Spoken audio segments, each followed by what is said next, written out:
Last day, we came across a horrible news. A pregnant elephant got killed. A very sad news which brought tears in all of us. But a large section, especially extreme right wing, took this as another opportunity for communal polarization. Let us check how.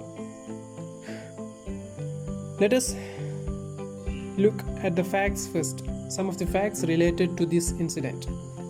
The pregnant elephant was not intentionally fed with pineapple filled with explosives. It accidentally took the explosive snare that was kept to ward off the wild boars to protect the crop. The incident happened in Palakkad and not Malappuram. Both Forest Department and police has registered cases and investigations are going on. Now, let us have a look at outrage. Precisely, selective outrage. We saw outrage from politicians and lies too from them. Indian sportspersons, Indian actors, Indian liberals, and so on, who are actually mute spectators. Some may say it is their right when to speak and what to speak. Absolutely yes, it is their right. But exposing their hypocrisy is my right. Did anybody speak up when migrants died in the roads walking thousands of kilometers?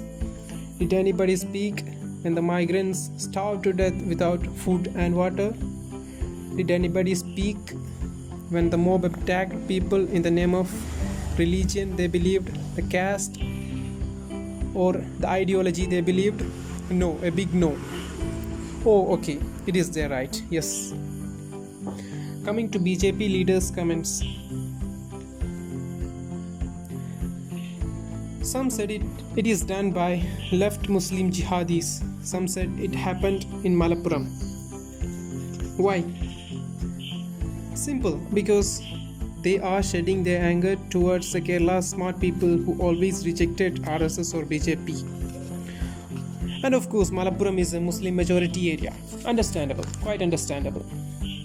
Coming to Prakash Javadekkar's comments. He, like many BJP leaders, is spreading that the incident took place in Malappuram. Okay, the reason is understandable. But what surprises me is his concern for wildlife. His ministry has given clearance to numerous projects which destroys thousands of hectares of forest land within minutes during this lockdown. One such case is the Pang Valley.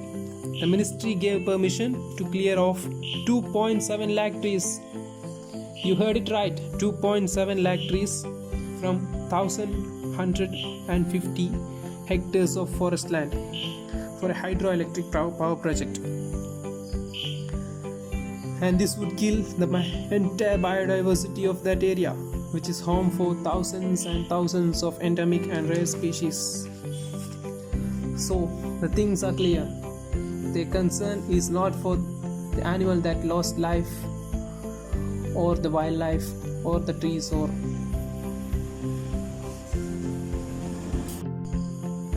it is not the case of humanity.